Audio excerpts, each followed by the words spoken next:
Muy buenas tardes, les damos la bienvenida al taller gratuito Ruta hacia la Excelencia, Diagnóstico y Mejora Escolar, instancia que hemos preparado especialmente para ustedes y que tendrá como expositor al gerente general de Aptus, Rodrigo López. Para mejorar el aprendizaje en tu establecimiento es clave contar con una visión clara de lo que es una escuela y clases efectivas. Este taller te ayudará a construir esa visión institucional compartida, asegurando que todos los actores educativos trabajen hacia los mismos objetivos.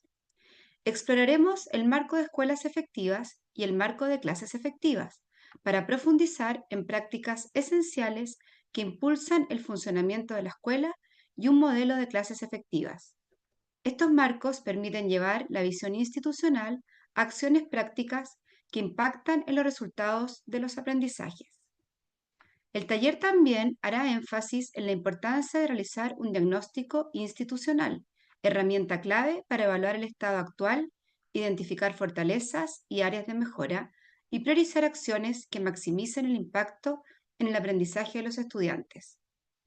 Durante esta instancia conocerás herramientas para construir junto a tu equipo una visión común que guíe hacia la mejora del rendimiento académico en tu escuela. Al término del taller habrá una encuesta que les agradeceríamos mucho que pudieran contestar, ya que la retroalimentación es clave para que cada día podamos ir mejorando. Además, tendrán la opción de inscribirse para recibir un documento que acredita su participación. Como les comentaba, nuestro expositor es Rodrigo López, gerente general de Aptus.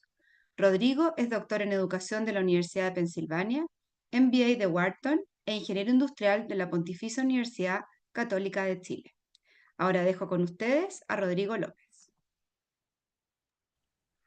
Muy buenas tardes a todos. La verdad es que es realmente un placer poder estar acá con todos ustedes. Estamos conectados simultáneos acá en Zoom, también en YouTube, y sigue creciendo el grupo. Y la verdad que viendo el chat tenemos gente de todas partes de Chile, también vi a alguien de México ahí. La verdad es que a estas alturas del año y a esta hora de la tarde contar con toda esta gente interesada en cómo podemos entre todos trabajar para mejorar la educación de nuestros niños, tanto de Chile como en la región, es realmente emocionante.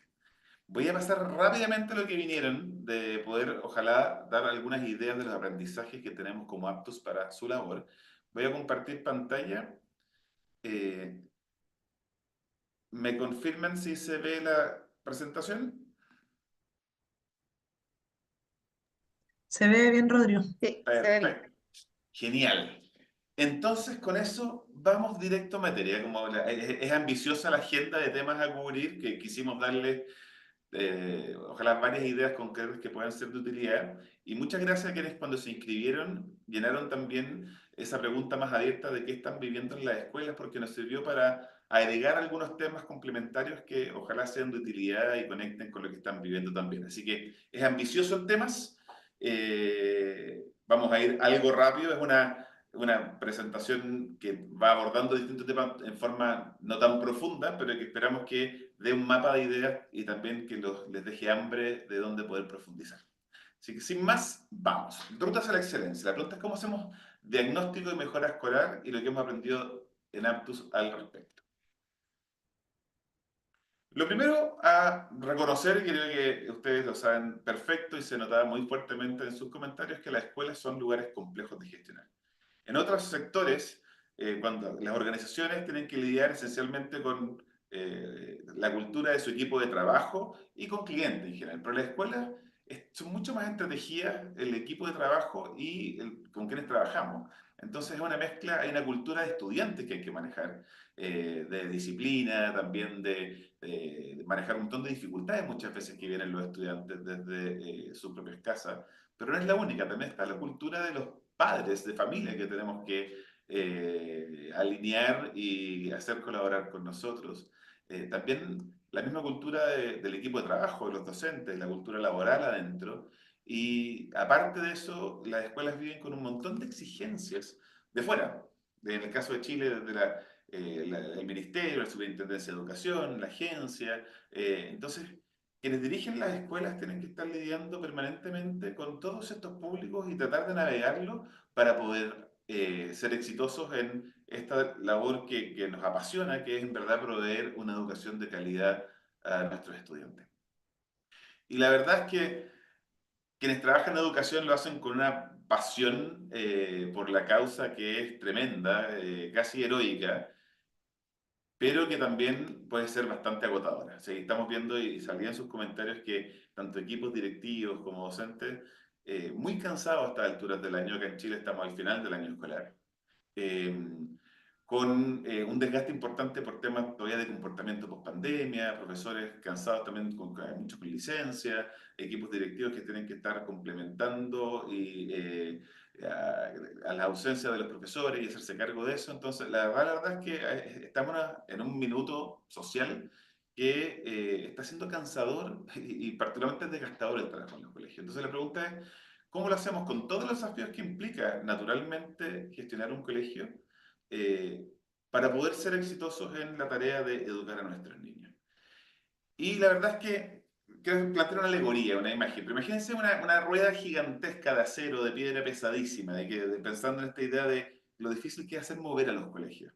Eh, y en general, todos los que están en el colegio están haciendo esfuerzos. Nosotros que trabajamos con colegios en todo Chile, nos consta que profesores y directivos en verdad se desviven por el bien de sus niños. Pero muchas veces esos esfuerzos no están necesariamente coordinados y uno va empujando muy fuertemente en esa dirección, pero después otro está tirando en la otra dirección, el otro tratando de ayudar, pero se enreda más y en el fondo esta rueda se hace muy difícil de movilizar porque estamos todos haciendo esfuerzos relevantes, pero que no necesariamente están alineados o coordinados.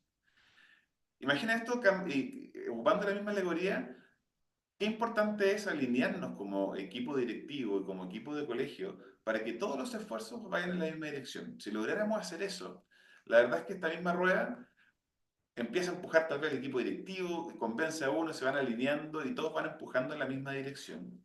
Y eso va dando una fuerza que una vez que se echa a andar esta rueda gigante y pesada, después no hay quien la pare.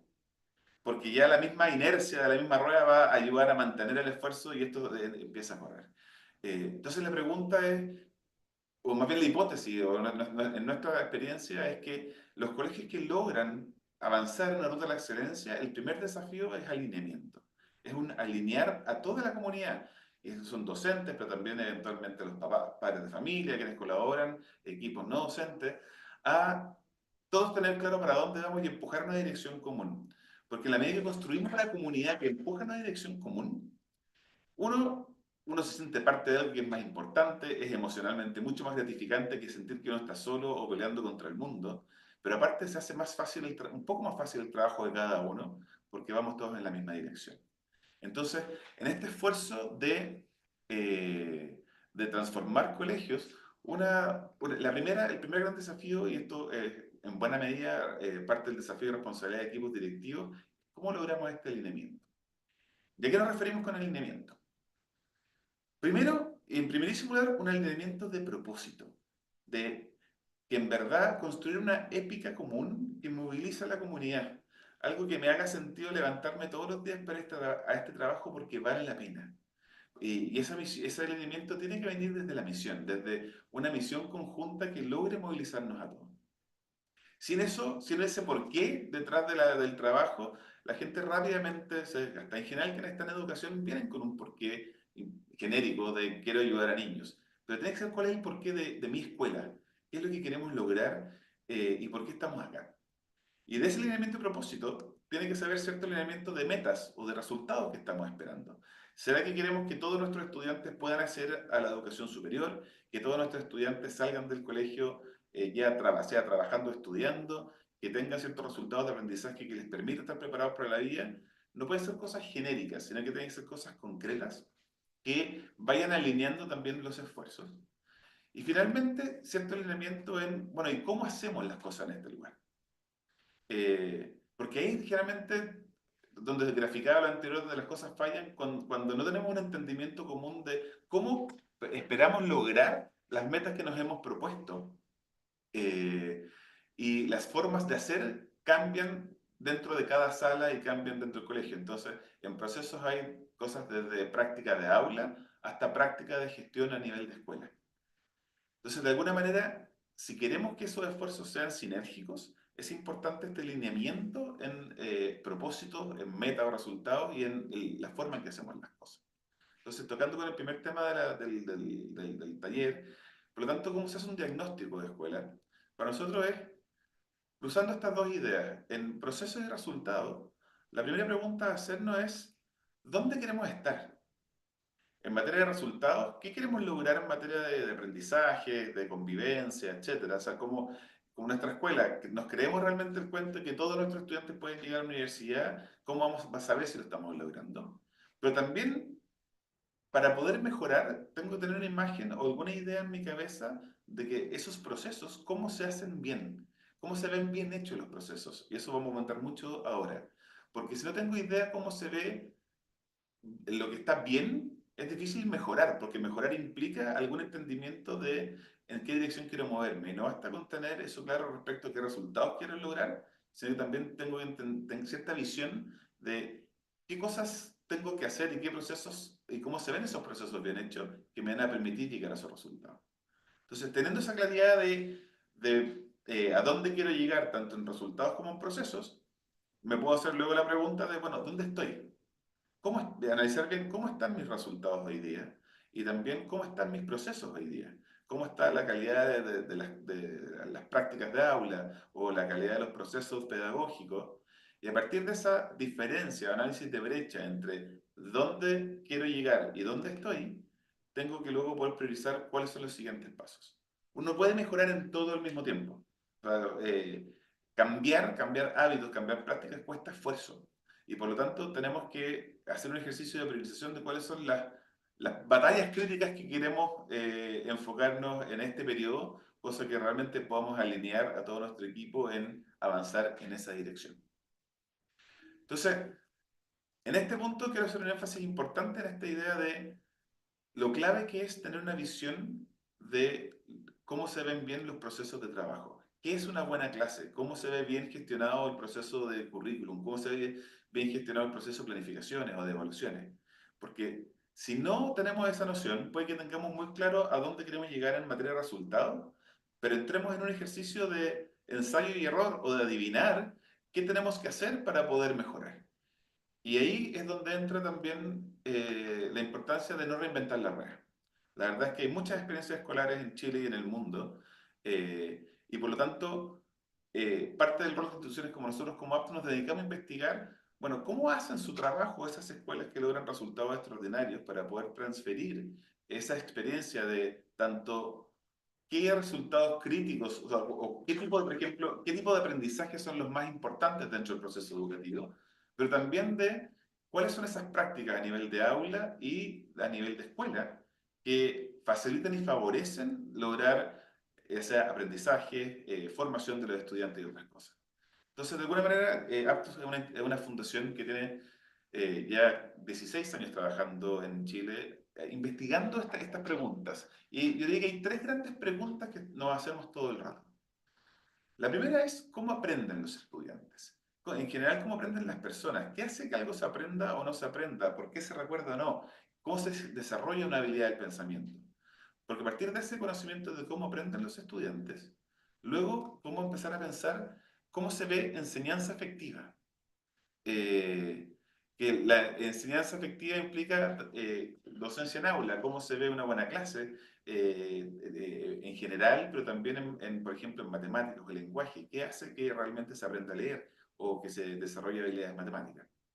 Y un buen entendimiento de cómo se ven clases efectivas permite a su vez a equipos directivos pensar cómo dirigir un colegio que favorezca y multiplique la cantidad de clases y la calidad de esas clases. O sea, la cantidad de clases efectivas. Entonces, de alguna manera, una buena comprensión de qué es buena enseñanza da las luces para los equipos directivos de cómo dirigir escuelas efectivas. Y para eso, en Aptos hemos ido aprendiendo de distintas fuentes y hemos ido sistematizando nuestros aprendizajes. De que en cómo aprenden los estudiantes, hay un dominio muy interesante de conocimiento que ha ido creciendo fuertemente en los últimos 15, 20 años, de la ciencia del aprendizaje. Voy a hablar un poco más de eso, pero es ese entendimiento común de cómo aprenden los estudiantes y consecuencias para la enseñanza. A partir de eso, y lo que hemos aprendido también de escuelas sobresalientes en Chile, en Estados Unidos, en Inglaterra, en distintas partes, hemos ido sistematizando lo que llamamos un marco de clases efectivas, que es un resumen de las lecciones aprendidas de qué tienen en común esas clases que logran resultados sobresalientes de aprendizaje de sus estudiantes. Y alrededor de eso, y para fomentar eso, hemos ido sistematizando también lo que hemos aprendido de escuelas efectivas. Tenemos un marco de buenas prácticas directivas que permiten el desarrollo de clases efectivas. Entonces, esos marcos que estaban mencionados en el temario, los vamos a recorrer. Entonces, vamos a recorrer más bien brevemente y ejemplos de cada uno de estos tres mundos, de cómo aprenden los estudiantes, qué es enseñanza efectiva y cómo se gestionan las escuelas efectivas. Así que partamos con esto, con ciencia del aprendizaje. ¿Por qué creemos que es tan importante saber en el mundo de educación de ciencia del aprendizaje? Y voy a dar algunos pequeños ejemplos de lecciones que nos da la ciencia del aprendizaje que tienen relevancia para la práctica docente.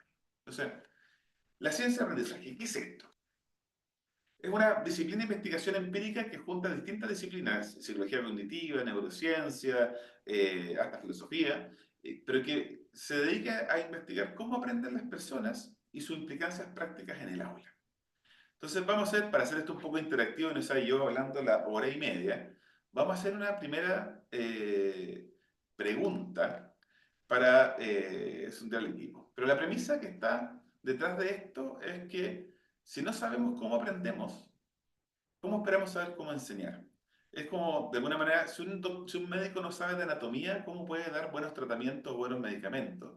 O si un arquitecto o un ingeniero no saben de principios de física, ¿cómo pueden construir estructuras que se sostengan? De alguna manera, entender la ciencia detrás del proceso de aprendizaje nos da muy buenas luces para tomar decisiones respecto a cómo enseñar.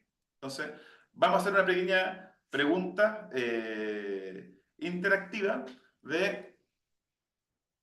acá al equipo de Aptos le pido ayuda, vamos a lanzar esta encuesta y los que están acá en Zoom van a poder responderla. Entonces, les pido que lean la pregunta, dice, ¿qué prácticas creéis que tienen menos evidencia de efectividad para desarrollar aprendizaje? Opción A, adecuar las planificaciones a distintos estilos de aprendizaje. Opción B, fomentar la memorización de los tablas de multiplicar. Opción C, fomentar que los estudiantes descubran el conocimiento por su cuenta. D, evaluar frecuentemente los aprendizajes de los estudiantes. Y E, una aproximación fonética para la enseñanza de la lectura. Entonces, vamos a dar algunos segundos para responder. ¿Y cuáles creen que tienen la menor evidencia de efectividad para desarrollar aprendizajes?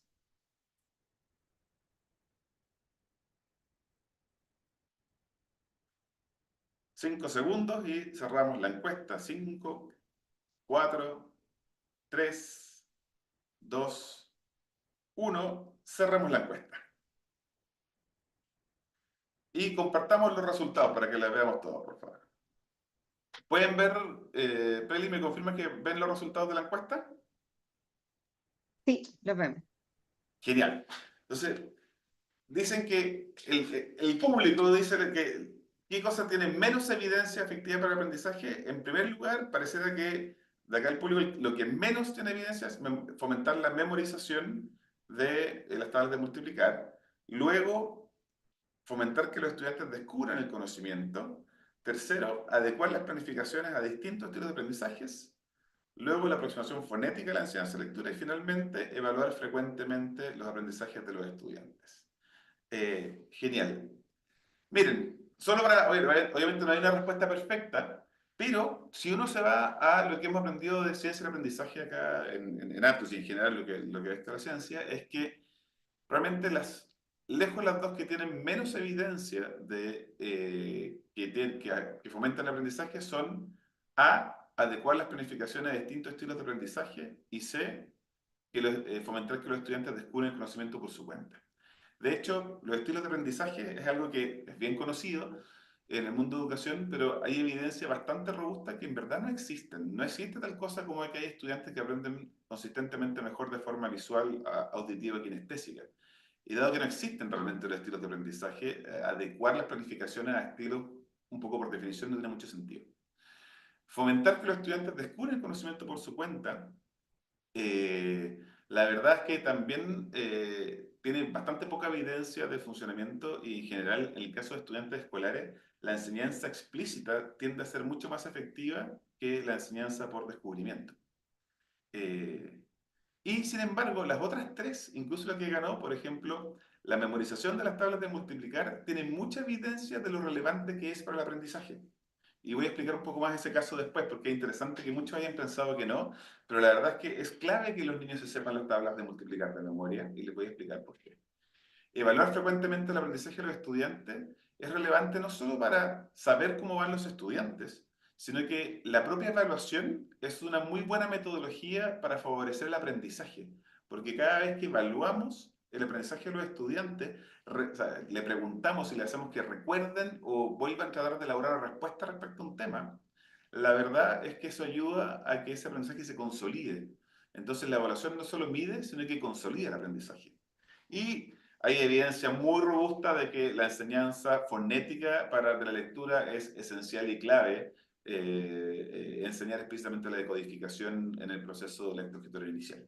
Entonces, como pueden ver, hay algunas cosas que son contraintuitivas, incluso de cosas que son lenguaje, tal vez conocimiento común. Entonces, vamos a cerrar el resultado de la encuesta. Y vamos a hablar entonces de algunos principios muy básicos de ciencia del aprendizaje. Hay mucho más y tenemos harto para poder compartir en Aptus, pero tal vez un resumen esencial que ayude a un mapa para recorrer la conversación de la ciencia del aprendizaje. Y para esto hay un modelo que se llama el modelo Simplemente, que es tal vez el modelo más sencillo, pero es bastante poderoso para poder entender algunos elementos clave de cómo funciona el aprendizaje. Este modelo simplemente descompone el proceso de pensamiento en dos grandes componentes. La memoria de trabajo, que es el lugar donde ocurre el pensamiento consciente. Es el lugar donde nosotros sabemos que estamos pensando. Es eso que dice, estoy pensando en algo, la información que estoy pensando, lo que estoy consciente de que estoy procesando. Ese es el lugar de la memoria de trabajo. Si uno quisiera hacer un símil que no es para nada perfecto, pero medio parecido, es que en un computador sería como el procesador, la memoria RAM, que es donde está procesando activamente la información. Y esta memoria de trabajo lo que hace es que a través del mecanismo de atención, la atención va eligiendo qué le pone atención y determina de alguna manera qué va a estar procesando la memoria de trabajo. Y esta memoria de trabajo, algunas de las cosas que va procesando, la va codificando en el segundo mecanismo relevante de aprendizaje, que es la memoria de largo plazo. Que de nuevo, sin ser un símil perfecto, pero se parecería más como al disco duro, donde está almacenado todo lo que sabemos. Eh, y eso todo lo que sabemos es toda la información que manejamos, los recuerdos que tenemos, también lo que sabemos hacer, el saber andar en una bicicleta, el saber cocinar un plato, o sea, eso es una memoria procedimental, pero también la memoria de lo que sabemos de cultura general, memoria, matemáticas, en fin, todo lo que sabemos está en la memoria de largo plazo. Y la relación entre la memoria de trabajo y la largo plazo no es unidireccional, no es que solamente de la memoria de trabajo se procesa información y se guarda en la memoria de largo plazo, sino que también de la memoria de largo plazo, la memoria de trabajo ocupa información que está en la memoria de largo plazo para poder pensar. Va recuperando información cada vez que recordamos algo, por ejemplo, es que vamos de la memoria de trabajo a buscar algo a la memoria de largo plazo. Entonces, este pequeño esquema simple, vamos a recorrer algunas características muy específicas de la memoria de trabajo y la memoria de largo plazo, que van a dar ejemplos de luces de cómo la ciencia del aprendizaje puede ayudar a tomar decisiones. La primera consecuencia de este gráfico, como pueden ver, es que la memoria a largo plazo, o sea, si queremos desarrollar aprendizaje, que ese aprendizaje es lograr un cambio permanente en la memoria a largo plazo, que algo quede codificado en la memoria a largo plazo y quede permanente. Si algo no se codifica en memoria a largo plazo y no es permanente, no es aprendizaje. Porque, de hecho, y eso muchas veces pasa cuando uno está, lo típico que los estudiantes están preparando la prueba de última hora, en la prueba les va bien, a los 3 días se les olvidó todo, eso fue un desempeño temporal, pero no fue aprendizaje. Que algo quede aprendido significa que es un cambio más bien permanente en la memoria a largo plazo. Entonces, toda la pregunta de cómo logramos aprendizaje, qué es educar para lograr aprendizaje, se puede resumir en cómo somos muy buenos en lograr transformaciones permanentes en la memoria a largo plazo de los estudiantes. Y vamos a ver algunas cosas que permiten eso. Pero vamos a partir mirando algunas características puntuales de la memoria de trabajo que dan también luces de cómo enseñar. La memoria de trabajo, un elemento que tiene, que no lo vamos a tocar muy profundamente, es que se distrae muy fácilmente. La atención es súper fácil de distraer, no puede hacer multitasking y por eso la atención del estudiante en clases es fundamental. Y esa atención en clase hay que cuidarla, y muchos elementos que la distraen. El tema de los teléfonos, por ejemplo, un gran tema que permite distracción, o el desorden en aula. Entonces, realmente la gestión de la atención en aula es una precondición, porque sin la atención, la memoria de trabajo no va a procesar la información y no hay pensamiento. Si no hay pensamiento, no hay codificación. Pero otra característica que tiene la memoria de trabajo es que tiene una capacidad súper limitada. El ancho de banda de la cantidad de elementos que puede manejar al mismo tiempo es muy, muy chiquitito. Y una enseñanza que no tiene conciencia de esto puede sobrecargar la memoria de trabajo y hacer que imposibilite que eso se codifique. Y vamos a hacer un pequeño ejercicio ahora. Le pido a Dylan que abramos el chat, porque le voy a hacer una pregunta. Acá pregunta, por favor, sin trampa. Acá esto tiene que ser, va a ser una pregunta de cálculo mental. Esto no es para ver cuán buenos son en las matemáticas.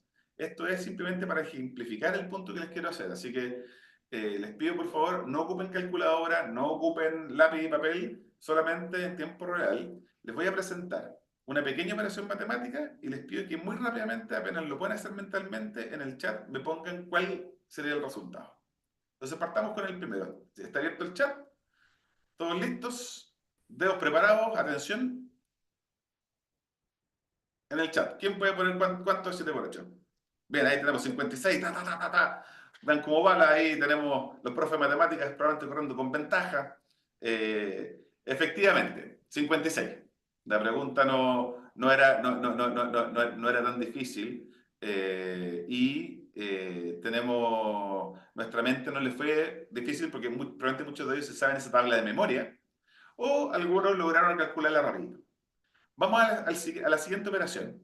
De nuevo, mental, sin lápiz, 1, 2, 3, vamos. Perdón. Ahí sí.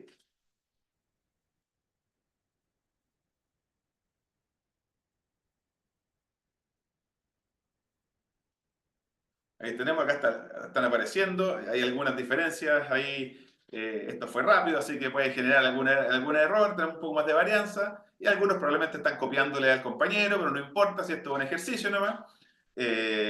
Pero probablemente efectivamente es 215. Y probablemente lo que hicieron en su mente fue decir algo así, tal vez como 3 por 15, guardo el 5, después hago 5 por 4, 20, me acuerdo que tenía un 5, pero era 215. Si se fijan, tuvieron que ir almacenando información en su cabeza para poder hacer los distintos pasos. Pero no eran tanta información y muchos de ustedes pudieron hacerlo de forma mental. Ahora vamos a hacer un tercer ejercicio. Lo mismo, súper rápido, contestando apenas puedan. 1, 2, 3. Mental, sin calculadora. Ahí José Antonio se tiró una estimación. Julio Alberto dijo ya que lo que caiga pasa palabra, muy bien. Efectivamente, es mucho. Es mucho, pero probablemente ustedes todos saben cómo se hace eso. Si les paso un lápiz y un papel, podrían hacerlo. Entonces, ¿por qué lo pueden hacer con lápiz y papel y por qué no lo pueden hacer mentalmente? Porque su memoria de trabajo no logra sostener todos los elementos en memoria para operar, porque tienen que guardar la reserva, guardarlo acá, para hacerlo allá, y por eso necesitamos lápiz y papel u otras herramientas para poder hacer estas operaciones más complejas. Entonces, esto ejemplifica lo pequeña que es la memoria de trabajo. De hecho, no es capaz de mantener más de 5 a 7 elementos y con suerte, y hay niños que tienen menor capacidad de memoria de trabajo, que es una de las necesidades educativas especiales, y por lo tanto, el tamaño de la tarea es muy relevante para no sobrepasar la memoria de trabajo. Y vamos a hablar de algunas estrategias de verdad esto. Ese es el resultado, por si están muy metidos cuál era. Así que no estuvieron tan cerca los que, los que trataron de achuntarle. Entonces, ¿por qué ocurre esta sobrecarga cognitiva? Porque la memoria de trabajo no es capaz de soportar tanto elemento. Entonces, por ejemplo, un típico problema de sobrecarga cognitiva es que uno le da a los niños tareas muy largas. Ya, niños, vamos a hacer esto, paso 1, paso 2, paso 3, paso 4. Tienen 20 minutos para hacer todos estos pasos y a los niños ya se les olvidó el paso 2, pero apenas partieron. Entonces, En general, por ejemplo, si van a hacer una tarea, o sea, una actividad en clase, es mucho más útil dar paso 1, paremos niños, vamos como lo realizaron bien, paso 2, y eso va manteniendo el tamaño de lo que tienen que mantener en cabeza más acotado. Lo mismo si es que una tarea es demasiado difícil o sofisticada, un problema matemático que es complejo, por ejemplo, que es muy difícil. Misma idea, segmentar en tamaños pequeños que permitan dosificar la carga que implica para la memoria de trabajo de los niños. Y hay otros ejemplos que les podría dar, pero que esto es solo para ejemplificar. Después tenemos un montón de material que podemos compartir, pero respetar la carga cognitiva es un tema importante, tiene capacidad limitada. La otra característica de la memoria de trabajo es que se cansa súper fácil. Pensar cansa. No sé si se han dado cuenta o les ha pasado, pero pensar cuesta esfuerzo. Entonces hay que también ir variando el tipo de tareas que permitan, y voy a hablar un poco de eso más adelante. Pero y para mí esto, una idea que creo que es clave en este tema es que la memoria de trabajo es la puerta de entrada a la memoria a largo plazo, como les decía.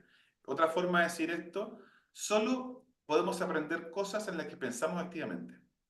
Si algo no lo estamos pensando, no lo aprendemos.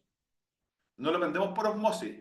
Había una época en que decían que si uno dormía y se ponía un audífono hablando el inglés a uno, iba a aprender inglés. No sé si a alguno le tocó, pero falso, falso, falso. O sea, la verdad es que no se aprende si es que no estamos procesando activamente la información. Por lo tanto, la memoria es el residuo del pensamiento. Aprendemos lo que pensamos, en lo que procesamos activamente en nuestra memoria de trabajo. ¿Y qué implica esto? Implica que el aprendizaje activo que muchas veces se habla no es un aprendizaje moviéndose o conversando o hiperactivo, es aprender pensando. El aprendizaje activo es una forma de enseñanza que mantiene a nuestros estudiantes pensando todo el rato, porque es solamente mientras estén pensando que van a poder aprender.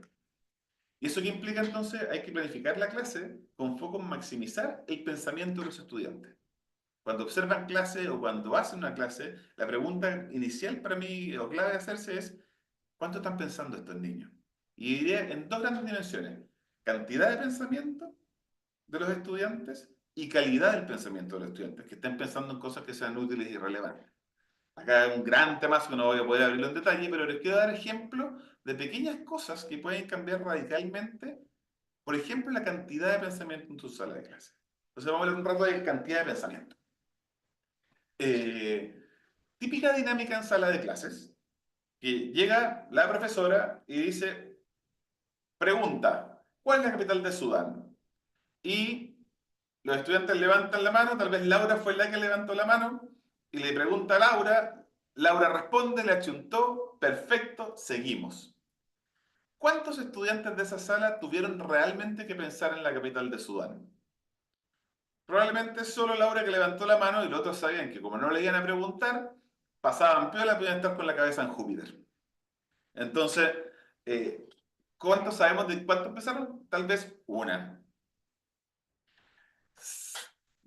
Vamos haciéndole pequeños cambios a la forma de preguntar. Tal vez ahora pregunta, pero espera unos 3 o 4 segundos para que más estudiantes levanten la mano. Y generalmente, ¿quiénes van a ser los que son más rápidos en la clase? Los más mateos. Eh, y entonces, y luego de eso le da la palabra a uno, a Laura nuevamente. Entonces ahí tal vez pues, no fue solamente Laura, sino que en verdad tuvimos a estos más mateos que levantaron la mano y pensaron en la respuesta. Pero de nuevo los otros pasaron colados y no tuvieron que pensar. Entonces, no podemos saber si realmente muchos de estos estudiantes estuvieron pensando. ¿Qué pasa ahora si es que hacemos algo distinto? De que el profesor, en vez de dar la palabra a quien levanta la mano, hace la pregunta y dice, ¿cuál es la capital de Sudán? Y mira pausadamente el curso por unos 5 segundos. Y luego, unidireccionalmente decide a quién preguntar, le pregunta a Laura. Ya en solo ese ejercicio, todos los estudiantes tuvieron que prepararse para poder responder, porque saben que el profesor le va a preguntar a cualquiera. Y eso ya hace que todos los estudiantes tengan que pensar en la respuesta. Ahí pasamos de una sala que pensaba un estudiante a que pensaban unos 3 o 4, a que ya tuvieron que pensar todo. Ahora, si queremos sofisticarlo aún más, podemos hacer un par de estrategias distintas. Por ejemplo, que el profesor hace la pregunta, le da a todos los estudiantes que 30 segundos para escribir en su cuaderno la respuesta. Luego les da un minuto para que conversen con su compañero al lado su respuesta y la puedan mejorar. Y luego hace esto último que les comentaba de que pregunta direccionadamente a los estudiantes que elige a quién preguntarle. Y ojalá elige intencionadamente porque escuchó las conversaciones, entonces busca errores comunes o busca otras cosas y les pregunta direccionadamente. Y con eso, cada estudiante tuvo al menos 2 iteraciones completas de tener que pensar en elaborar su respuesta, en discutir una respuesta con el compañero y después se alimentó de la discusión en aula. Con la misma pregunta, podemos pasar de una sala de clase en que nadie ha pensado, prácticamente nadie, a que todos piensen múltiples veces. En ese conjunto de miles de pequeñas cosas se juega la cantidad de pensamiento que existe en la sala de clase. Y esa es una primera mejora súper relevante que se puede hacer entendiendo este principio de la ciencia del aprendizaje. Última idea, otra forma de hacerlo es que hago la pregunta y todos los niños tienen una pizarra blanca con un plumón o una hoja blanca en un forro plástico, de lo mismo, con un plumón.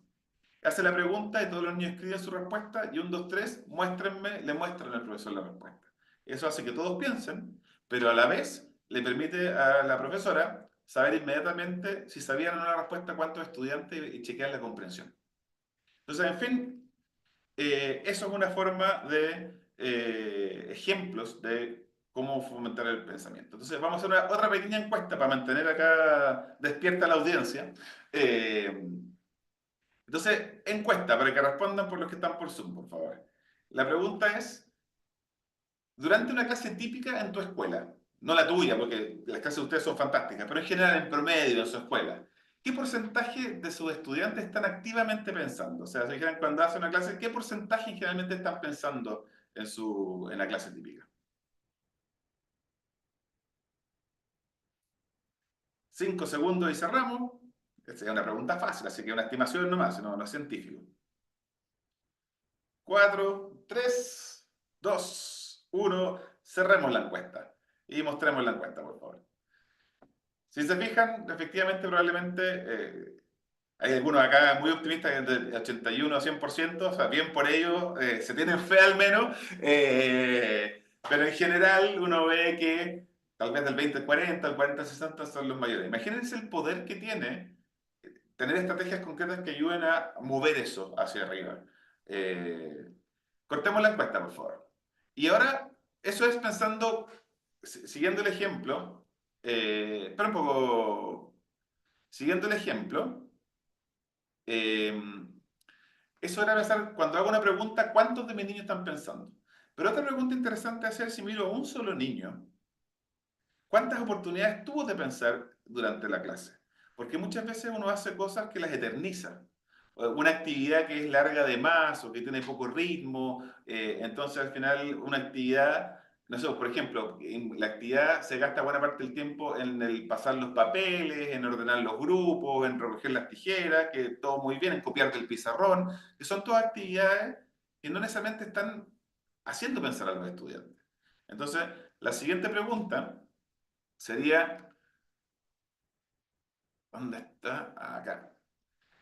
Si miraran a un estudiante promedio de su clase, ¿qué porcentaje del tiempo ese estudiante creen ustedes que está pensando activamente? Descuéntenle todos los tiempos de entrar a la sala, de ordenar, de hacer que se callen, de todas esas cosas que no generan procesos de pensamiento. Lancemos la encuesta, por favor, digan.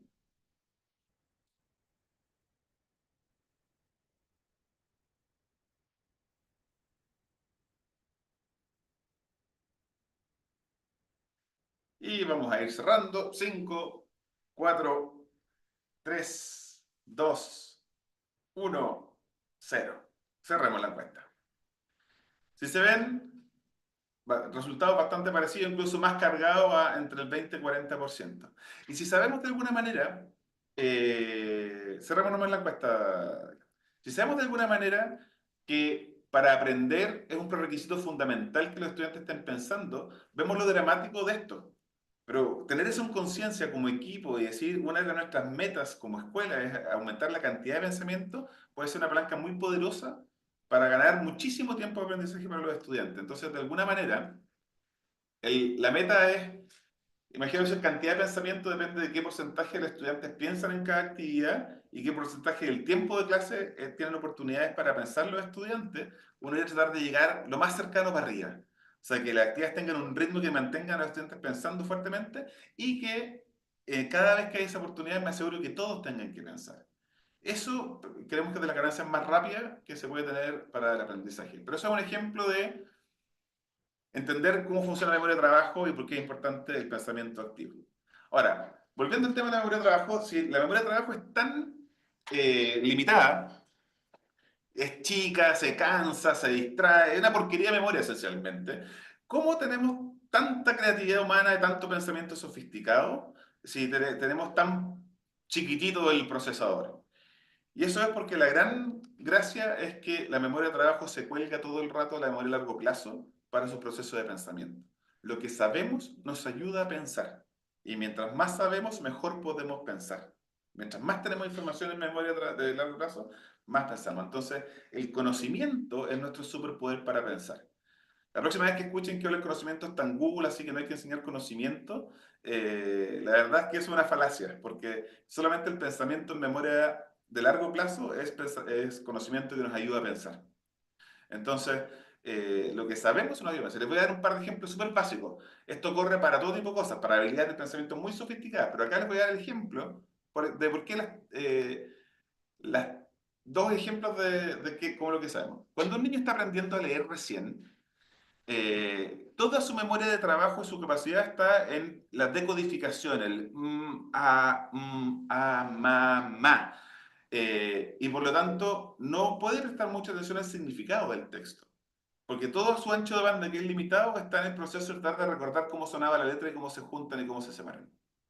Por eso es tan importante la fluidez lectora. ¿Qué es la fluidez?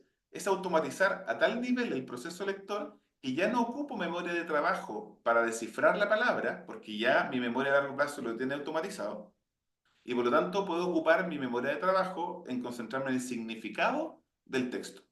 Y por eso la fluidez lectora es una precondición para la comprensión. Y por eso es tan importante asegurar fluidez. Y otro ejemplo es el tema de las tablas.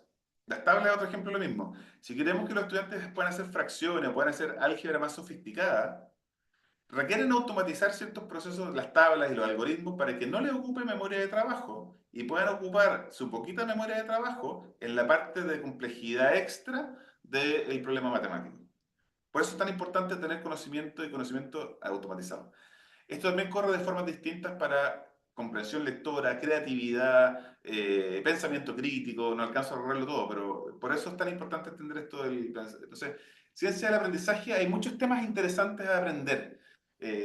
Carga cognitiva que hablamos, el rol del conocimiento previo, la diferencia cómo aprenden novicios y expertos y consecuencias para los estudiantes, cómo el olvido juega un rol de aprendizaje y la importancia de la recuperación, cómo operan las habilidades del pensamiento y la relación entre el conocimiento y las habilidades.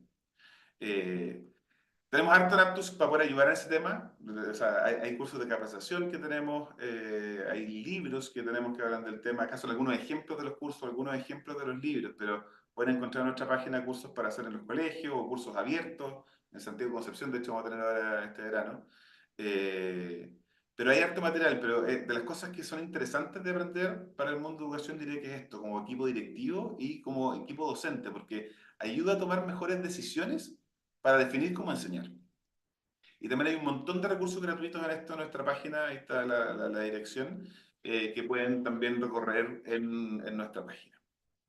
Después les vamos a mandar un link con todos los links, así que no se preocupen, no, por eso estoy pasando rápido, ¿ya? Así que es una síntesis muy para ejemplificar por cómo puede la ciencia del aprendizaje ayudar a tomar buenas decisiones de cómo enseñar. ¿Y qué hemos aprendido tomando la información de la ciencia del aprendizaje, pero también observando en distintos colegios en Chile y en distintas partes de una síntesis de buenas prácticas de enseñanza general? Y estos son nuestros marcos, el marco de clase y el marco de escuela. Y de hecho, si se fijan, voy a recorrerlos, pero el marco de escuela tiene un anillo que dice clase efectiva, y este marco de clase efectiva es lo que va ahí, es como nuestra síntesis de qué hemos aprendido de clase. Y voy a partir por las clases efectivas. Entonces, este es el marco de clases efectivas aptos, que es nuestro resumen interno, nuestro alineamiento. El centro está el aprendizaje y la formación de los estudiantes.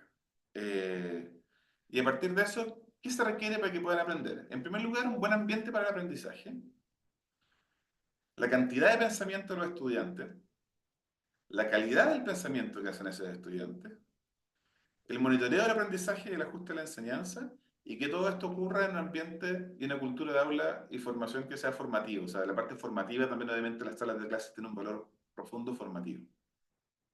Entonces voy a ejemplificar estas ideas, no puedo recorrer en detalle cada dimensión, pero para que esto está disponible también, pero para que vean cómo ordenar un poco la cabeza de qué es una clase efectiva, ayuda mucho a tomar decisiones, y lo voy a mencionar un poco después. Pero, ¿qué hemos visto en ambiente para aprendizaje? Y esto bueno, ambiente para aprendizaje, perdón, cantidad de pensamiento, calidad, monitoreo y cultura. Y esto se va abriendo en temas, y voy a mostrar un ejemplo de una dimensión. Entonces, ambiente para aprendizaje lo dividimos en una idea de autoría positiva docente y gestión de aula.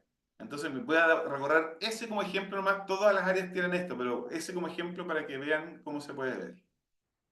Una autoría positiva que logra es que hay un liderazgo claro del docente, un seguimiento rápido de instrucciones por parte de los estudiantes, un ambiente seguro y un trato cálido y respetuoso. Son las grandes ideas que busca esto.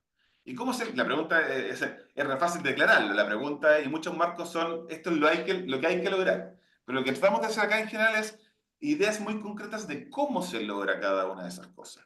Entonces, por ejemplo, cómo se logra la presencia de autorregulación docente, cómo se dan instrucciones efectivas, cómo mantiene el profesor permanente visibilidad por parte de los estudiantes para que siempre sepan que el profesor lo está mirando, y cómo se logra un trato positivo y respetuoso. La segunda parte es gestión de aula, ideas claves, reglas claras que son cumplidas, rutinas y procedimientos que desarrollan hábitos, reconocimiento y refuerzo de acciones positivas, minimización de disrupciones y distracciones y maximización del tiempo de aprendizaje.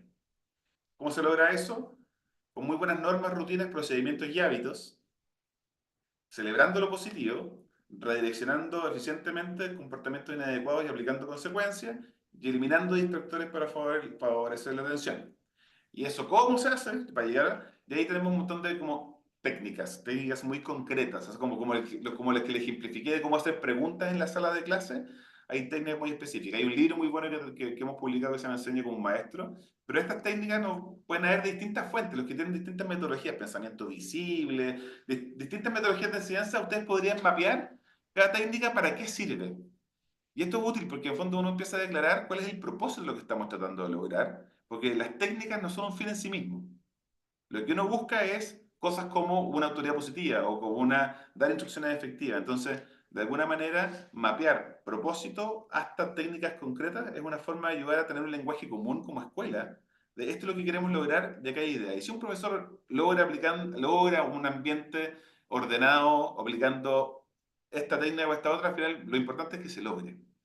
Pero vamos a hablar también de lo importante que se haga en conjunto. Entonces, el marco de clase efectiva, ¿qué dimensiones tiene?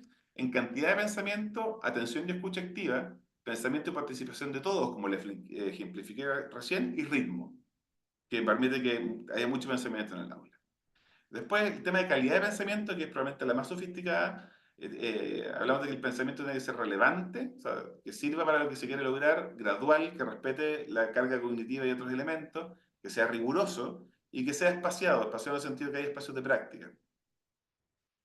En el monitoreo del aprendizaje y la enseñanza, que hay criterios de logro claro, que haya monitoreo y que haya uso de la evidencia. Y después cultura y formación. De nuevo, yo sé que es exceso de información esto, hay más material para poder ayudarlo, hay capacitaciones, pero de alguna manera lo que quiero plantear acá es que en la medida que haya una visión relativamente simple, pero común, de cómo se ve una buena clase, uno puede intencionadamente avanzar en esa dirección y tomar buenas decisiones de capacitación, de asesoría o de prioridades de prácticas que queremos mejorar en el aula de forma común.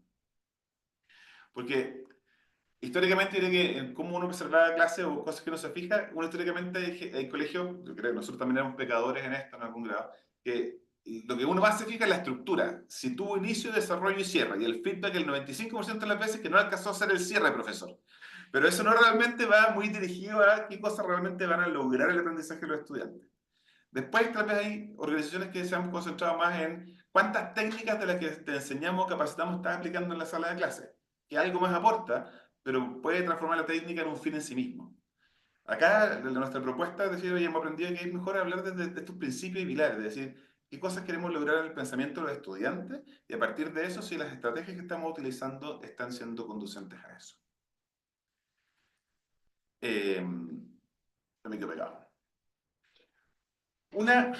Esto no está en la presentación, pero quiero hacer una nota porque muchos de ustedes comentaron de que de las cosas que están lidiando hoy en día es con el tema de necesidades educativas especiales, que está el tema de integración y cómo lidiar. Es obviamente un tema gigante, pero una cosa tal vez importante que hemos aprendido nosotros es que recomendamos no partir por diferenciar. Necesidades educativas especiales, uno sale a la cabeza rápidamente a hacer diferenciaciones.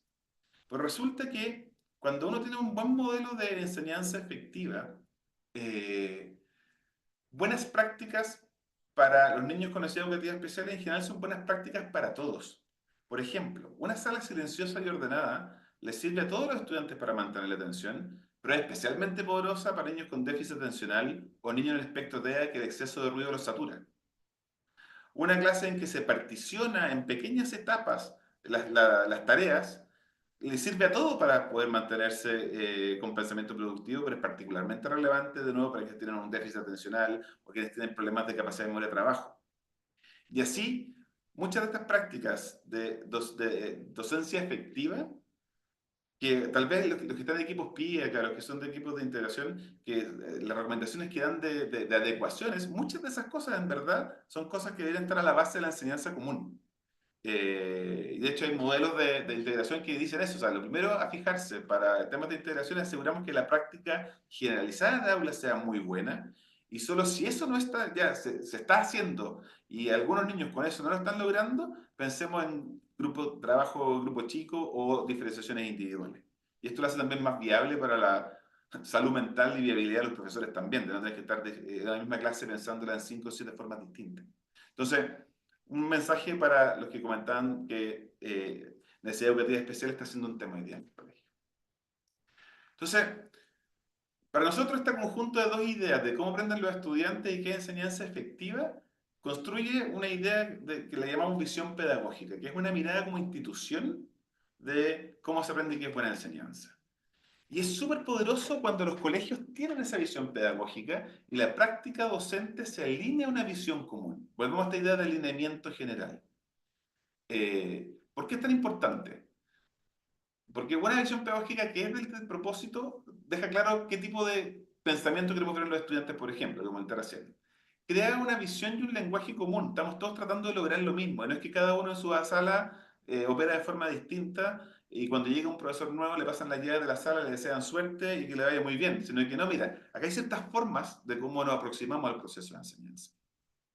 Permite también a los equipos directivos con entendimiento de esta visión pedagógica ser un mejor consumidor de propuestas de metodología, ya sea de cursos de capacitación o de asesoría o lo que sea, porque en el fondo, si tienen una visión clara como institución de cómo entienden ustedes enseñanza efectiva, van a poder saber, y basado en buenos principios de ciencia y aprendizaje, van a poder saber si esa propuesta que le están haciendo calza o no con su visión. Y no que sea más bien porque es lo que se está vendiendo este año o que es la última chupada del mate.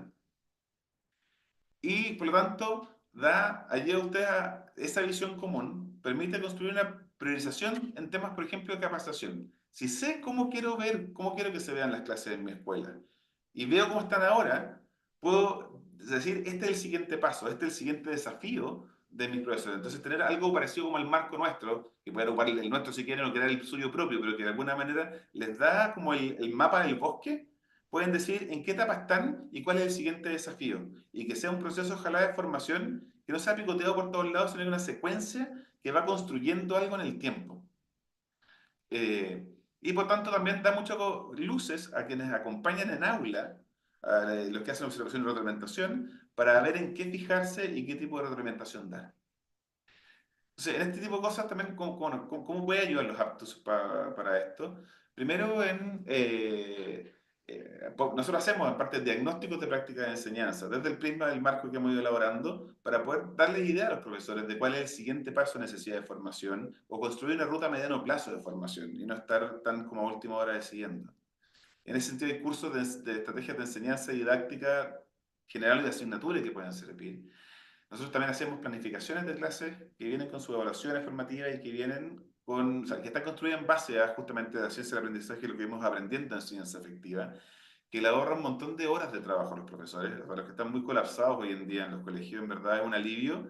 No significa que no haya que preparar la clase, pero de alguna manera no hay que reinventar la rueda, sino que es más bien de aplicación de cosas que ya están investigadas. Y también hacemos bastantes asesorías para ayudar a la mejora de la práctica docente en los colegios. Lo pueden ver en la página, así que no entro más en detalle en eso. Entonces, ya teniendo esta visión de escuela, o sea, de clase efectiva, la pregunta es qué tipo de prácticas tienen las escuelas que logran consistentemente desarrollar esa clase efectiva. Y ahí viene la pregunta más para el equipo directivo. ¿Cómo se describen las grandes labores del equipo directivo y en qué tienen que estar gastando su tiempo para poder lograr que proliferen las clases efectivas?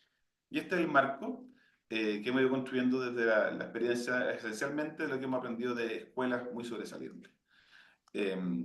Y al centro está el aprendizaje y formación de los estudiantes nuevamente. Clases efectivas, representadas en el marco de clases efectivas que le comenté. Y después dos grandes mundos que impactan más directamente la calidad de las clases, que es los sistemas de prácticas de enseñanza, y vamos a ver qué es eso, y los sistemas asociados a cultura, convivencia y formación del carácter de los estudiantes. Y eso es lo que está más cerca de afectar en la sala de clase. Pero alrededor de eso está la visión y el liderazgo escolar, o sea, la capacidad de los líderes de esto de generar visión común, alinear, empujar en una dirección, y el desarrollo de capacidades profesionales, o sea, cómo se piensa y se implementa el desarrollo del talento y de la formación de docentes. Y obviamente, la gestión más bien más administrativa del establecimiento que es clave. Lamentablemente, por cómo opera el sistema, los equipos directivos, muchas veces, especialmente el director, pero varios del equipo directivo, pasan mucho tiempo en la gestión administrativa del establecimiento, asistencia, ministerio, casos, superintendencia, y no está muy claro o no hay tiempo para poder liderar esas otras dimensiones que son las que realmente llegan más cerca al aprendizaje de los estudiantes. Sí, esto es exceso de información, pero para que vean también se abre en temas, esto lo pueden descargar así que no lo voy a recordar, pero voy a hacer algunos ejemplos. Por ejemplo, somos muy majaderos con la idea de que el equipo directivo tiene que dar una visión común de para dónde va el establecimiento y cómo queremos llegar para allá. Entonces hay tres dimensiones que parten con la idea de visión. Una visión institucional, una visión pedagógica compartida, que les comenté recién, y una visión de cómo vamos a construir la cultura y formar. Después, en visión y liderazgo escolar, hay varias dimensiones que tienen que ver como la construcción de la cultura de trabajo. Y ahí hay temas de roles, de gestionar en base a metas, cómo se lideran los procesos para hacer avanzar al colegio. Y los que nos conocen también por el tema de las palancas de liderazgo están todas insertas acá, son parte de eso, son subfocos de esto. Pero, por ejemplo, en sistema de práctica de enseñanza, cómo se trabaja en el colegio, las evaluaciones y las planificaciones de clase, es un tema que obviamente tienen que liderar de forma muy efectiva y hay formas más efectivas que otras para hacerlo. Y está, por ejemplo, la palanca de planificación. Cómo se lidera la cultura escolar también está acá y ahí también hay una palanca asociada, o cómo se hace el desarrollo profesional. ¿Y qué es desarrollo profesional para nosotros? La combinación de cómo se prioriza y selecciona las capacitaciones y cómo se hace el acompañamiento en aula. Y igual que en el marco de clases efectivas, para varias de estas dimensiones y seguimos generando más know-how en otras, tenemos propuestas bien concretas de cómo se puede hacer, porque es fácil decirle a un director, es que tiene que ir más a la sala de clase. Es distinto decirle cómo se va, en qué frecuencia, en qué fijarse, cómo dar una reglamentación que valga la pena. Entonces, parte del desafío de nosotros como institución es ir construyendo el cómo detrás de estos qué para la dirección efectiva de colegio. Y tenemos varias de esas cosas. ¿Por qué creemos que es útil tener este marco, esta visión de escuelas efectivas? Bueno, porque permite alinear al equipo directivo en torno a una visión de escuela. ¿Qué son las cosas que hay que hacer y cómo se hacen bien? Y a partir de eso, clarificar los roles de cada uno. Ya, si efectivamente alguien tiene que estar lidiando todo el día con temas de ministerio, qué sé yo, bueno, ¿quién está a cargo de los otros temas y cómo se protege el tiempo para que lo puedan hacer? Y entonces uno puede ver el marco en su conjunto y decir, ya, tú estás a cargo de esto, yo estoy a cargo de esto, y a partir de eso aseguramos que haya claridad de responsabilidades para poder hacer las tareas. Esto también ayuda a priorizar la formación directiva. Y hoy en Chile tenemos cojera de la cantidad y calidad de programas de formación directiva que realmente sirven para la práctica, para poder hacerla, y distintos roles. ¿Cuál es la diferencia entre la formación que necesita un jefe de departamento, un jefe de UTP, versus un director, versus un encargado de convivencia? Este marco nos ha ayudado a nosotros a ir viendo como, a partir de los roles, y estamos desarrollando formación más dirigida hacia el rol. Entonces, ayuda también a los equipos directivos, a los sostenedores, ver en qué hay que formar a los equipos directivos y ejercer trayectorias de desarrollo directiva. Y lo otro que da esto, que nosotros lo ocupamos esto, es que da una visión de en qué cosas hay que fijarse cuando uno hace un diagnóstico institucional. Porque yo sé que ustedes, para los PME, tienen que hacer diagnóstico interno. Nosotros, parte de lo que hacemos en Aptus, también nosotros a veces nos piden y nos contratan para que vayamos a un colegio a hacer un diagnóstico institucional. Entonces, lo que hacemos es mirar al colegio desde este prisma de lo que sabemos que generalmente funciona en escuelas efectivas y lo contrastamos con lo que vemos en los colegios, tanto en la sala de clases como a nivel institucional. Entonces, podemos dar ideas bien concretas y bien específicas de lo que hablábamos acá. De esto es lo que nosotros sabemos que funciona en general en el colegio, que son metas clave. Esto es lo que vemos en tu colegio. Y esta es nuestra sugerencia de qué priorizar. Entonces, estos marcos también ayudan a ese orden de cabeza. Entonces, en concreto, también en materia más de liderazgo y gestión, ¿cómo ayudamos a los colegios? Hacemos estos diagnósticos institucionales que comentaba recién. Hay también cursos y diplomados de formación para equipos directivos en distintos temas, desde ciencia del aprendizaje hasta liderazgo. Hay temas tenemos herramientas de sistemas de evaluación de aprendizajes para poder monitorear datos de aprendizaje en la escuela y asesoría en general para acompañar a los equipos directivos en sus procesos de mejora escolar. Cómo priorizar y cómo implementar los procesos de mejora escolar. Lo pueden ver en la página también, así que no voy a profundizar. Entonces, de alguna manera, este es el primer recorrido muy express de cosas que hemos aprendido en Aptus respecto a estos tres dominios, de cómo aprenden los estudiantes, qué es enseñanza efectiva y cómo se gestionan las escuelas efectivas. Entonces, les quiero dar dos ejemplos. Acá traté de tomar mucho la información que nos dieron en su inscripción respecto a qué temas estaban viviendo, qué les interesaba, para traer ejemplos de cosas que hemos hecho en colegio, que hemos visto en colegio, que ayudan a la mejora, han ayudado a la mejora en algunas de las dimensiones que ustedes mencionaban como relevantes. Y quiero dar un ejemplo que esto se ve muy frecuentemente, que las escuelas están con dificultades con el comportamiento de los estudiantes desregulados, estudiantes mal portados, conflictos a nivel dentro de la sala y a nivel de escuela. Este salió probablemente el más frecuente dentro de las necesidades que mencionaban ustedes. Y por otro lado, otro que todavía está muy vigente, el hacerse cargo de las brechas de aprendizaje post pandemia y como un subtema, problemas importantes de motivación de los estudiantes de ir al colegio. Entonces les quiero dar ejemplos de que hemos visto cómo colegios han logrado mejorar en esto y también nuestra idea de cómo se puede trabajar la mejora en esto, aprovechando un poco el enmarque que les hice antes. Y para partir, volvemos a hacer una pregunta porque si no ya se me van a empezar a quedar dormidos. Entonces les tengo una pregunta de encuesta que dice, pensando en tu escuela, en relación a las normas y sistemas de gestión del comportamiento en el aula, ¿cómo funcionan? A, cada profesor tiene sus propias normas y sistemas de clase. B, en educación básica está más o menos estandarizado, pero en media cada uno hace lo que quiere. C, en cada ciclo hay un sistema común y compartido por todos. Vamos respondiendo.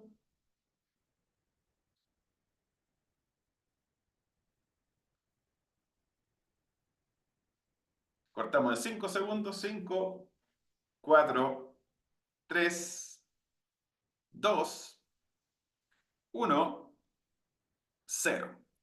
Cerramos la encuesta. Bien, si se fijan, está repartido. Suena buena cosa que hay varios colegios en que hay miradas a nivel de ciclo, que se está homologado. Ahora, voy a desafiar que una cosa es que existan los protocolos y otra cosa es que se implementen con fidelidad en cada una de las salas de clase. Voy a darme el lujo de hacer la pregunta si eso realmente ocurre. Pero también hay muchos colegios que ni siquiera hay explicitados acuerdos respecto a cómo manejar la disciplina. O de repente en los más chiquititos, las profes de básica están más acostumbradas a hacerlo, pero los de media es cada uno sale de quien pueda. Eh, y vamos a cerrar.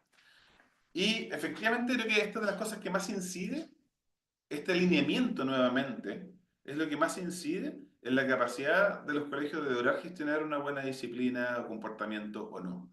Cuán alineado está la forma de hacerlo. Piensen, a la base de un colegio en promedio, un 10, 15, 20% de los profesores son nuevos cada año. Si cada profesor tiene que inventar cómo manejar el curso, y muchos profesores son nuevos también recién egresados, pero no solamente eso, o sea, voy a dar un poco más, pero si no hay consistencia, realmente es muy difícil lograr, es más cada uno haciendo su músculo. Entonces, vuelvo a esta idea de, en la medida que hay claridad de propósito común y queremos, por ejemplo, resultados, queremos tener en verdad una convivencia, una disciplina que sea agradable para todos, y a partir de eso, es clave alinearse en el cómo lo vamos a lograr. Y el cómo lo vamos a lograr, no basta con decirle al profesor, preocúpese que se porten bien sus niños. Cero aporte esa conversa. La pregunta es cómo en conjunto vamos a hacerlo para que entre todos podamos hacerlo. Entonces, cuando uno quiere mejorar el comportamiento en la escuela, en mi mente hay como dos grandes estrategias, las estrategias preventivas y las reactivas. Las preventivas son las que minimizan la probabilidad de que un estudiante se porte mal, y las reactivas, ¿qué hago cuando ya se portó mal? Para simplificar el tema. Y muchas veces lo que nos toca en la escuela es que la mayoría de las estrategias de la escuela son más bien reactivas, es el uso de la sanción, el uso del protocolo de convivencia. Pero ojalá eso fuera el 10% de las ocasiones y que en verdad ni siquiera ocurra la falta, o no deje, y no es que deje ocurrir solamente por miedo a la sanción, sino que no ocurra porque están pensados los sistemas de tal manera que hacen menos probable que los estudiantes se porten mal. ¿Y cómo se hace eso? Se hace fuertemente construyendo hábitos en los estudiantes que al final se automatizan, volviendo a de automaticidad, y que evitan que hay que estar convenciendo, haciendo fuerza con los estudiantes para que se porten bien. Voy a dar un ejemplo súper banal, pero ¿cómo entran los estudiantes a la sala? La típica entrada los estudiantes a la sala después de la pelota en el patio, saltar la cuerda, llegan todos transpirados, unos medio enojados con otros porque perdieron el partido, entran medios corriendo, transpirados, con la camisa afuera, lo que sea, y al profesor les toma 10 minutos y van entrando uno, le hace una zancadilla a otro, le pega un cachamal y vamos peleando por no sé qué, y vamos perdiendo 10, 15 minutos de clase tratando de bajar la revolución.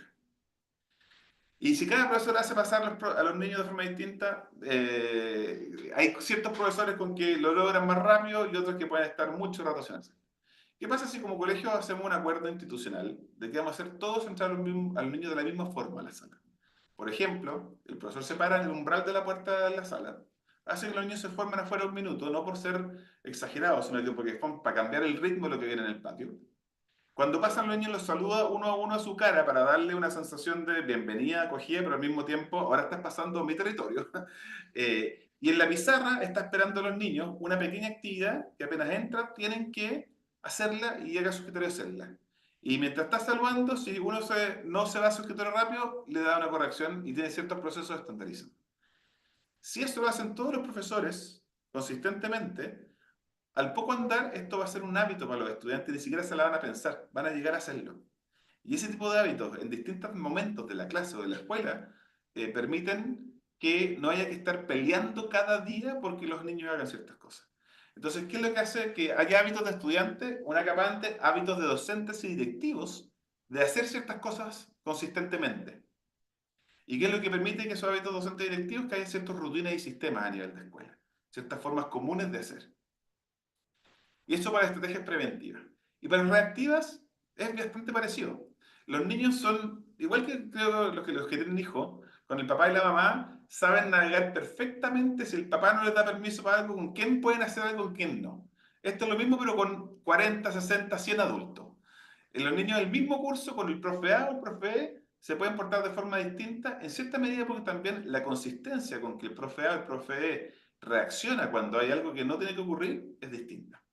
Entonces, si logramos de que llegar a acuerdo que hay ciertas dimensiones clave o ciertas formas de reaccionar, de aplicar el protocolo, que vamos a estar todos alineados que la aplicamos, se vuelve para todos los estudiantes que es súper predecible que si hago esto me va a pasar esto. Y por lo tanto, al hacerse predecible, cada vez tengo que aplicar menos las consecuencias porque los estudiantes dicen, ¿para qué lo voy a hacer si sé que me va a llegar? O al revés, incluso puede ser predictible de cosas positivas. Si es que hago cosas buenas de alguna manera, oye, me va a ir mejor. Entonces, cuando se hace predecible el ambiente en el colegio, porque todos los adultos están alineados, y no solamente los profesores, los asistentes de la educación, si alguien ve dando un papel al suelo en el patio, que se haga cargo. Los colegios que logran que los niños se porten bien es porque todos están con las manos en la tarea. No puede ser que un profesor vea a un estudiante pegarle a un niño o botar un papel y que pase de largo, porque en el fondo se nota que no hay alineamiento de los adultos. Por eso hay que construirlo, no se da naturalmente. Y eso, de nuevo, requiere hábitos y requiere ciertas rutinas y sistemas. Y esto es un súper buen ejemplo de que cómo la consistencia y el alineamiento de los docentes al final le hace la vida más fácil a los mismos adultos. Porque si un profe está tratando solo en su sala de construir ciertos hábitos, y sabemos que el hábito, ¿cómo se genera? A partir de mucha repetición. Para generar un hábito, una persona tiene que exponerse a 40, 30, 40, 50 repeticiones de la misma cosa. Si es un solo profe que está tratando solo en su sala, y digamos que tiene ese curso 3, 4 veces a la semana, la cantidad de veces que tenéis que recorrer estas formas de manejar la convivencia para que los niños tengan suficientes repeticiones va a ser mucha más. Pero en cambio, si todos los profesores están haciendo lo mismo, va a pasar esto. En el tiempo, para un profesor de NID le va a tomar mucho más tiempo lograr desarrollar hábitos. Pero si todos los profesores están aplicando las mismas estrategias, va a ser muy rápido que los estudiantes desarrollen los hábitos que previenen estas dificultades. Entonces, trabajarlo en conjunto al final hace que todos tengan que hacer menos fuerza.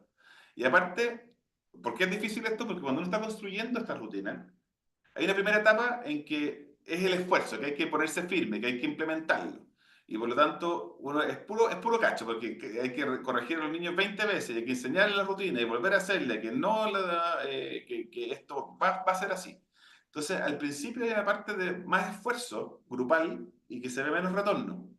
Y muchas veces los colegios se caen en esa etapa de esfuerzo y dejan la cuestión a medias, porque esto es mucho cacho y al final, a la semana, dejaron de ser consistentes en la aplicación y muere la iniciativa. Como equipo directivo tienen que lograr que el colegio pase esa fase de inversión de esfuerzo de forma consistente porque los beneficios vienen un poco más adelante. Pero cuando vienen, pasa lo que hablábamos acá, de que ya la ruedita se echa a rodar y anda, y al final ya es mucho más fácil la vida para todos. Y para los mismos estudiantes también. Si los estudiantes se adaptan muy rápido cuando hay consistencia en lo que se espera de ellos. Entonces, a modo de ejemplo, hay colegios en que hemos trabajado nosotros. ¿Cómo lo hemos trabajado para lograr esto? Eh, Juntamos antes que parta el semestre, y puede ser verano o invierno, idealmente verano, pero y que hacemos una jornada con el equipo directivo y decir ahí, a ver, ¿dónde nos duele esto? O sea, bueno, ¿estamos de acuerdo que nos duele? ¿Estamos de acuerdo que queremos trabajar juntos porque esta cuestión mejore? Para alinear y ayudamos a los equipos directivos a liderar sesiones en que se trabaje esa conversación. Y a partir de eso, ya, ¿dónde tenemos los principales problemas de conducta a nivel de escuela y a nivel de aula? Ya, en escuela, mira, la entrada al colegio, el almuerzo, la salida de recreo, no sé qué.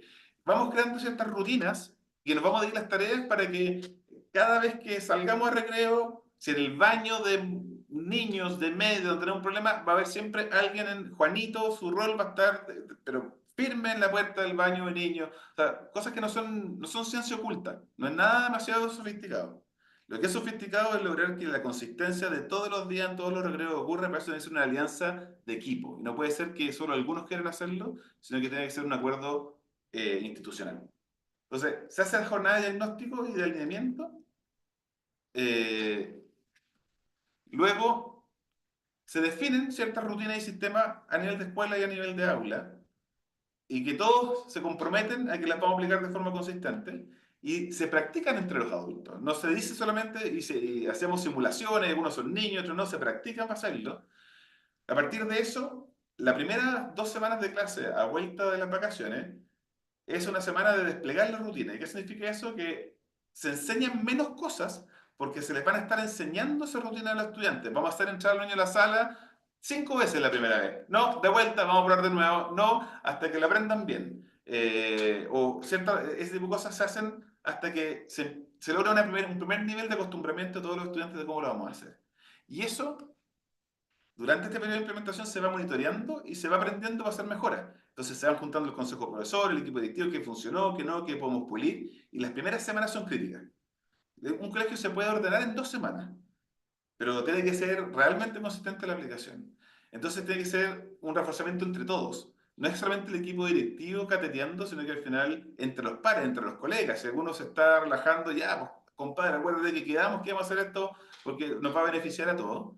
E incluso si es que de vez en cuando empieza a degradarse la rutina, hacer lo que se llama un reseteo, que es volver a hacer esta implementación de cero con los niños. No, niños, eso se está relajando mucho, ¿qué vamos a hacer? Nos ha tocado ver consistentemente Claro, los colegios de alto desempeño que conocemos hacen esto todos los años. Todos los años parten la primera semana haciendo un reforzamiento muy importante, especialmente con los niños que son nuevos porque son cursos nuevos, pero todos los años parten así. Y esa primera inversión de 2 o 3 semanas tiene un retorno infinito durante todo el año. Y lo hemos visto nosotros en colegios en Chile. O sea, hay colegios en que tenían problemas que los apoderados le entraban a pegar a los profesores, que había conflictos realmente violentos en la sala de clase y que a las 2 o 3 semanas los profesores literalmente emocionados, que jamás se les habría ocurrido que los niños pudieran estar así. Pero requiere nuevamente alineamiento institucional y ahí en ese tipo de cosas donde nosotros también podemos ayudar con experiencia de lo que hemos aprendido en otros lugares. Entonces, eso, ejemplo de comportamiento que era un caso que salió muy repetido. Segundo caso que salió bien mencionado en su encuesta fue el tema de hacerse cargo de las brechas de aprendizaje y el tema de motivación. Porque creo que, aunque lo mencionaban distinto, creo que estos dos están muy relacionados. ¿Y por qué? Porque cuando pensamos en motivación, esto es un marque simple de qué motiva a la gente. Y nosotros nos motivamos a hacer algo y somos como pequeños seres racionales que estamos optimizando energía. Entonces, ¿qué hace que algo nos motive? Nos fijamos en el valor de la tarea, en el costo de la tarea y qué probabilidad le asignamos que vamos a ser exitosos en la tarea. Si es algo que valoro mucho, que me cuesta poco, que estoy seguro que lo voy a lograr, es el minuto ideal y le echo para adelante. Pero si encuentro que la tarea vale muy poco, o veo que el costo va a ser muy alto, le empiezo a hacer el quite y me desmotivo. Y en los colegios, cuando tratamos de motivar a los estudiantes, creo que inconscientemente nos concentramos en costo y valor de la tarea principalmente. Costo, por ejemplo, decimos, no, que hay que hacer la educación más lúdica, hay que leer textos más cortos, hay que hacer más fácil la cosa, que cueste menos esfuerzo, porque están tan desmotivados los niños que hay que hacer que las cosas sean más fáciles porque si no, no las van a hacer. El problema con eso es que empezamos a bajar el rigor de la enseñanza y empezamos también a bajar las expectativas de lo que son capaces de hacer nuestros niños. Otras formas también es como lo voy a hacer más lúdico, pero de repente eso lúdico puede ser un costo tremendo respecto a que puede ser muy entretenido porque comimos pizza en la sala de clase para aprender fracciones, pero al final se acuerdan más de la pizza que de las fracciones.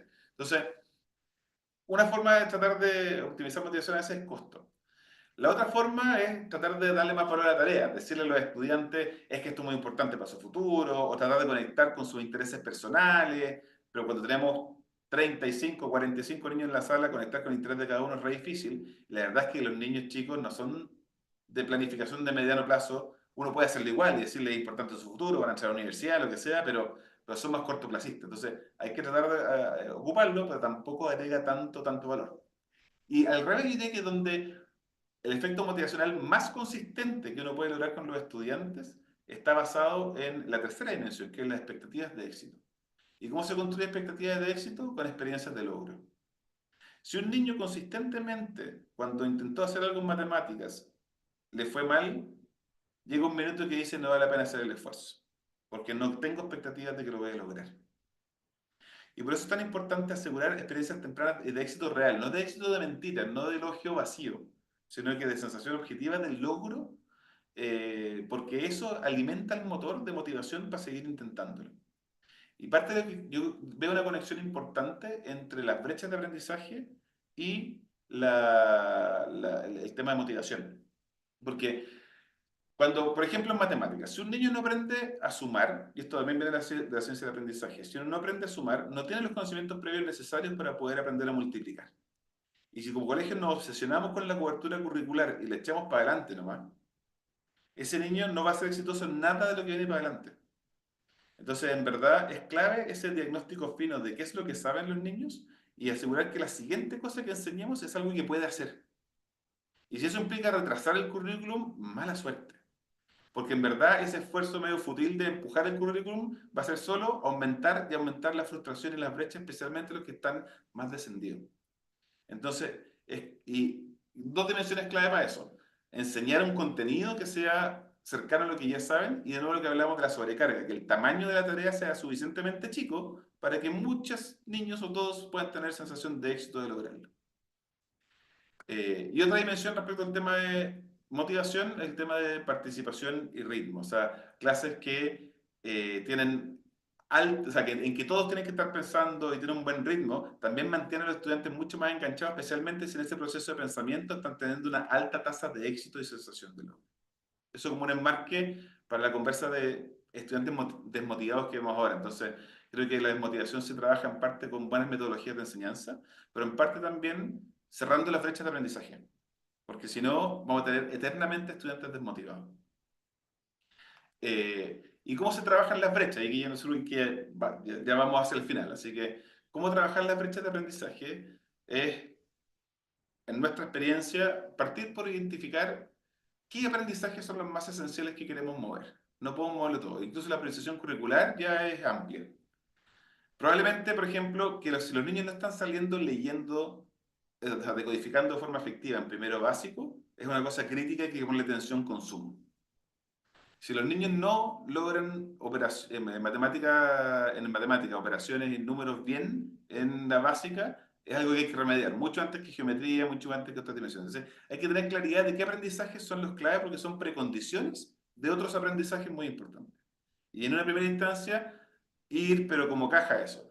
Si el SIMS está mal, se entiende, pero el SIMS tiene que ocurrir muchas cosas previas para que el SIMS. Entonces, tratar de trabajar simplemente contenidos SIMS sin ir a rastrear hacia atrás, qué es lo que hay que remediar al principio, va a ser poco productivo. Entonces, cuando identifico esos aprendizajes clave, tengo que trabajar luego qué contenidos tengo que priorizar en las clases, metodología, didáctica general, didáctica específica y ambiente de aprendizaje. Entonces, ver dónde se me está cortando el problema, si es que no estoy enseñando el contenido adecuado, si la forma, el tipo de pensamiento que hay en el aula no es la adecuada, o si no están las precondiciones mínimas de orden. Y a partir de eso, pensar cuáles son los sistemas de soporte pedagógico, esto ya más para el liderazgo. Y entonces, cualquier problema no es atribuible solamente a que el profe del cuarto A está haciendo algo mal. Hay que entender que la resolución de brechas o el cambio es un trabajo organizacional y que para cualquier hebra que queramos mover en los aprendizajes de los estudiantes tenemos que pensar de adentro hacia afuera todo lo que queremos mover en las prácticas docentes y directivas que van a permitir que eso se mueva, el trabajo de datos, el trabajo de... Entonces, dos ejemplos súper cortos. En materia de lenguaje, yo diría, hitos clave, en primero básico, que salgan los niños decodificando, y hacia adelante, en principio, verificar cómo está la fluidez lectora. Como les mencioné, si los niños no pueden leer de forma fluida, no se pueden concentrar en el significado del texto y no van a lograr comprensión. Entonces, es clave asegurar que la fluidez lectora esté en un nivel adecuado. Y si se dan cuenta que ese es el problema, entonces hay que partir midiendo con cierta consistencia fluidez lectora y priorizar en las clases, y no solamente desde lenguaje, sino que de otras asignaturas, estrategias que aceleran la adquisición de la fluidez. Y eso tiene que ver mucho con mucha lectura en voz alta en clases, de distintas formas que hay distintas estrategias que se pueden incorporar. Y para que eso ocurra, entonces hay que planificar en qué vamos a formar a los profesores para que tengan esas estrategias y qué van a estar priorizando su acompañamiento en aula y en los sistemas de datos los equipos directivos.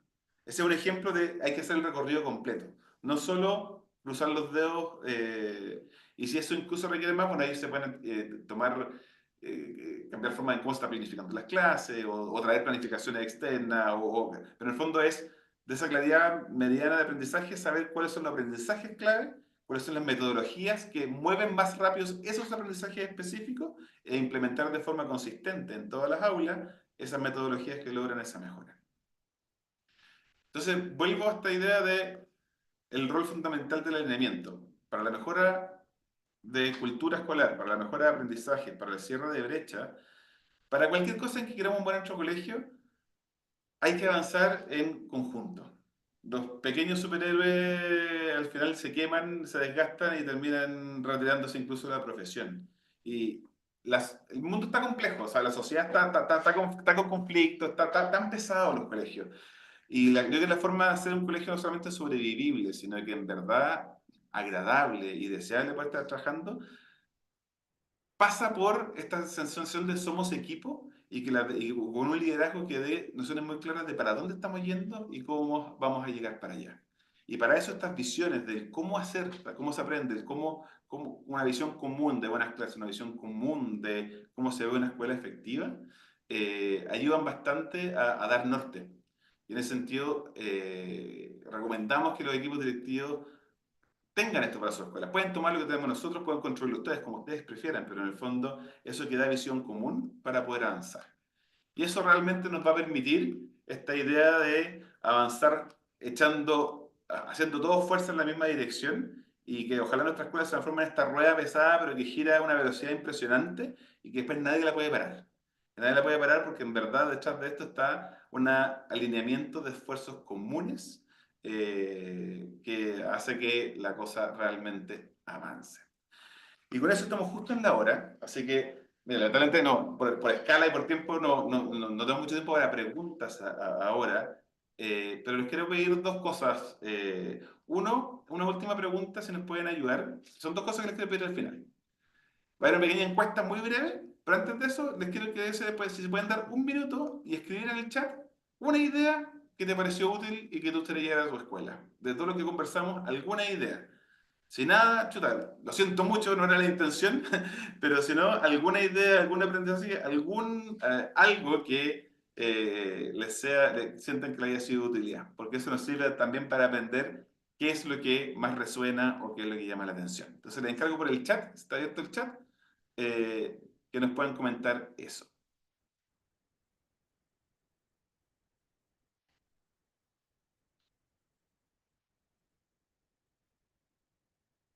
Muchas gracias a todos los que están escribiendo. Vamos a dar ahí.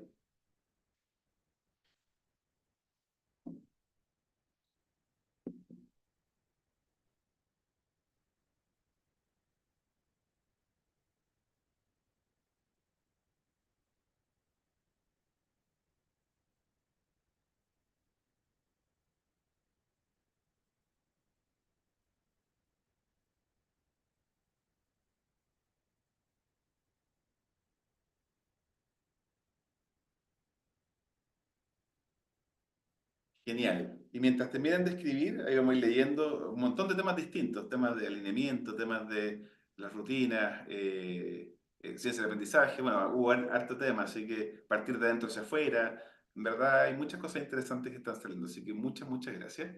Y les vamos a lanzar ahora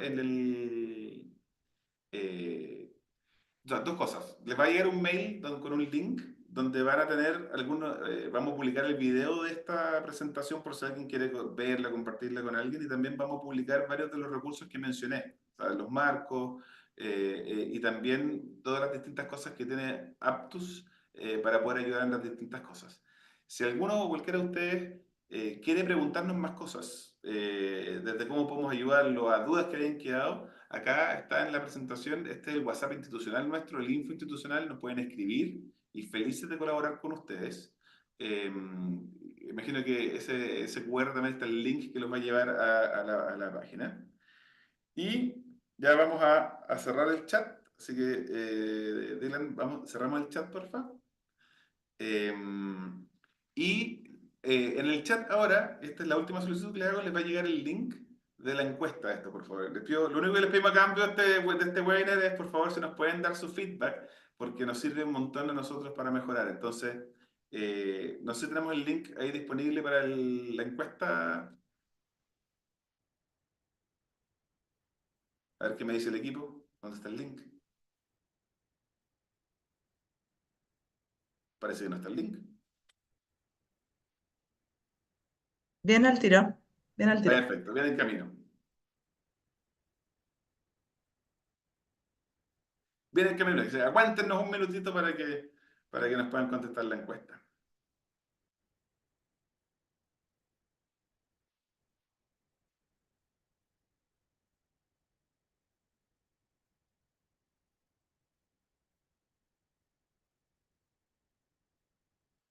Ahí está. Ahí está la encuesta, por favor, si le hacen clic en el chat está el link de la encuesta, es muy cortito y con eso eh, quedamos muy agradecidos y aprendemos también de lo que nos vayan comentando. E insisto, queda Aptus completamente a su disposición para poder ayudar en cualquier necesidad que sientan que podemos aportarle en los desafíos de su escuela. Gracias, Rodrigo, por esta gran instancia de aprendizaje. Agradecemos a cada uno de ustedes que se ha conectado a este taller Esperamos que este tipo de actividades contribuya a conocer mayores herramientas para enfrentar de la mejor forma posible los desafíos en educación. Tal como les dijo Rodrigo, está el link de la encuesta en el chat. Les recordamos que al responderla pueden solicitar un documento que acredita su participación. Muchas gracias.